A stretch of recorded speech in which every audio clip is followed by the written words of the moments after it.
हरे भरे पहाड़ों के बीच बसे एक चमकदार बगीचे में रंग बिरंगी तितलियां रहती थीं। उनमें से सबसे छोटी थी तारा, एक नीली और सुनहरी पंखों वाली नन्ही तितली।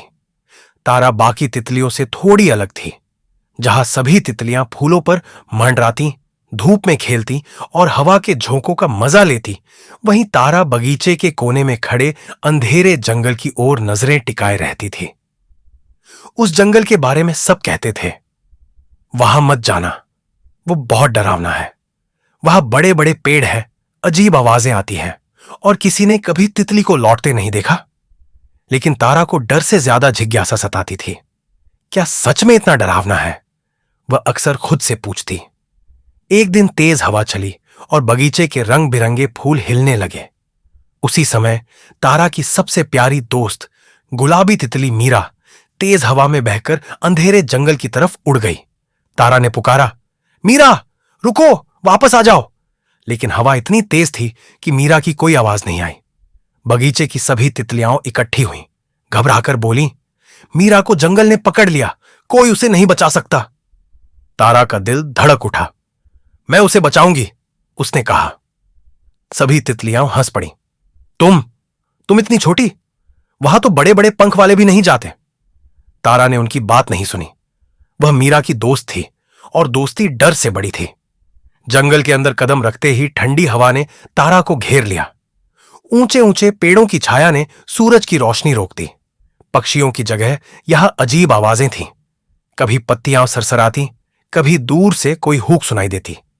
तारा का छोटा सा दिल डर से कांपने लगा।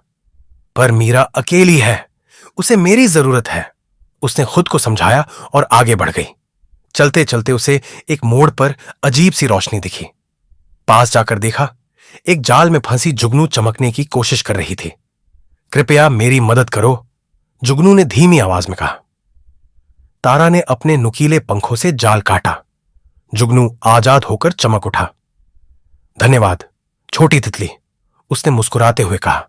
तुम जहां भी जाओगी मैं तुम्हें रोशनी दिखाऊंगा। और वह तारा के साथ उड़ने लगा।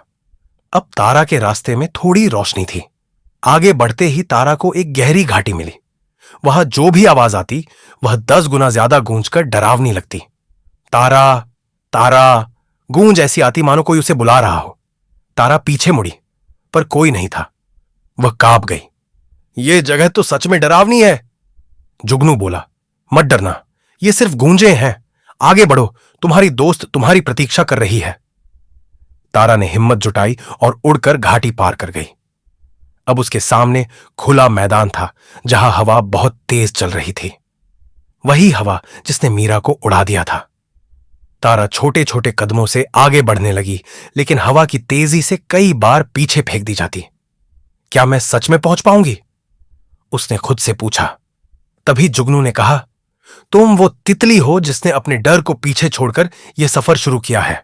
तुम ये कर सकती हो। तारा ने पंख कसकर बंद किए और हवा के रुख को समझते हुए धीरे धीरे आगे बढ़ी। एक पल हवा कम हुई और तारा ने उसी मौके पर पूरा जोर लगाकर उड़ान भरी और वह मैदान पार कर लिया। मैदान के बाद उसे एक झाड़ी के पीछे हल्की सी सिसकती आवाज सुनाई दी। मीरा, क्या तुम हो? तारा ने पूछा। झाड़ी के पीछे मीरा बैठी थी, थकी हुई, डरी हुई और बिल्कुल अकेली। तारा, तुम आ गई। मुझे लगा मैं कभी वापस नहीं जा पाऊंगी। तारा ने उसे गले लगाया। तुम मेरी दोस्त हो, मैं तुम्हें ऐसे कैसे छोड़ देती? मीरा की आंखों में चमक थी। पर तुम इतनी बहादुर कैसे हो? तारा मुस्कुराई। मैं भी डरती हूं, लेकिन जब किसी की मदद करनी हो तो डर छोटा लगता है। जुगनू की रोशनी के सहारे दोनों तितलियां जंगल से बाहर निकल आईं। जब वे बगीचे पहुंची, सभी तितलियां हैरान थीं। तुम दोनों जिंदा लौट आईं। तारा ने मीरा को बचा लिया।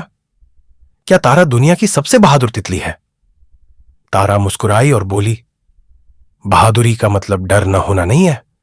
बहादुरी का मतलब है डर के बावजूद सही काम करना। और उस दिन से बगीचे में जब भी कोई डरता, तारा उसके साथ खड़ी होती। सब उसे बहादुर तितली तारा कहने लगे। कहानी की सीख, अगर दिल में सच्चाई, दोस्ती और हिम्मत हो तो कोई भी अंधेरा जंगल आपके रास्ते को नहीं रोक सकता।